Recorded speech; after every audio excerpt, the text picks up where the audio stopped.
is vestibular. I don't know if PTAs do Dix Hallpike, but it's been in all the lectures before I started teaching, so going to long sit. Just all the way. I'm going to scoot back. Scoot back? Yeah, just a little bit. Yeah. So this is the maneuver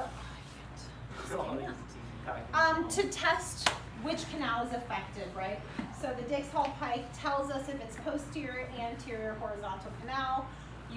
It is on boards as well, so make sure that, if it's pointing away from the earth, towards the earth, or is it straight horizontal to tease out the canal when you do the testing position. If they do have bilateral hypodysfunction, you always test the more impaired side first. So let's say her more impaired side is to the right canal, I'm going to turn her head towards the right, okay? I'm not going to ask you how long you hold it, anything like that, because I don't want to stress you guys out. But remember, when you hold them in these positions, you have to hold them for over a minute, right? Because if it's stuck in the canal or if it's stuck in the cupula, right? That time is going to tell me where those rocks are stuck. Depending if it's upbeating or downbeating is going to tell me which canal. So does anybody remember upbeating which way? Which canal? Upbeat? Posterior, because up has a P, Oh. posterior canal has a P. Okay. That's how I memorize it for boards. I hope that helps you.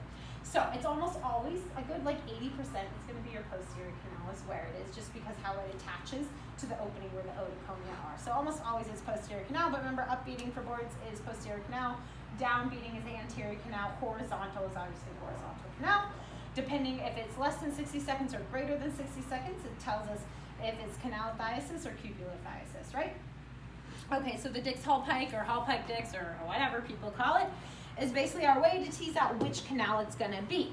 So the patient's in long sit, and again, there's a whole bunch of different ways to do this. We actually had a tetra who was 450 pounds, and he got hit riding a bicycle here in Hawaii. So he also had BPPV because of the head trauma, and he had an aspen collar, and it took 4 of us to do this maneuver on him because he was in Asia A. So we had to tip the mats, tip him in his bed, flip him back, and he's screaming the whole time, just like the videos you guys saw.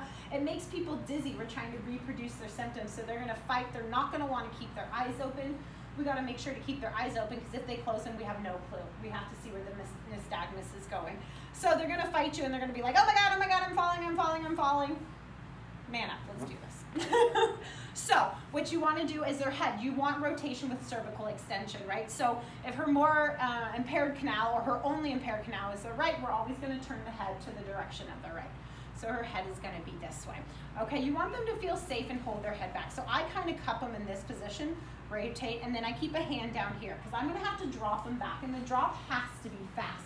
So if we're go slow, go slow, go slow, go slow, go slow, we're not going to have the same result. They really need to drop back. And I keep my hand in this position, kind of like this, because when we go into that position and I'm on one knee, I keep the cervical extension with the rotation, and I can hold her head in that. So if I do it this way, I'm positioned weird in my ending position. So that's why I start off one hand to support her spine, one to support her back. Her head is rotated, and then we drop back, and I just, she went for it. And then I take a knee, because then I can hold this. What we're looking at is they keeping their eyes open. I'm checking if it's upbeating, downbeating, and how long it lasts. Okay, so that's basically the Hallpike stick. We're looking for rotation towards the more involved side with the extension. You're about a 45-degree extension to line up your canals. And then what are we looking for? Which way is it beating and how long it's beating for? Should be beating this direction if it's posterior. If right? it's posterior, it's going to be upbeating. Upbeating. Upbeating, Okay. yeah. So upbeating, Oh, that's right, downbeating upbeating, versus yeah, horizontal beating. Seem okay?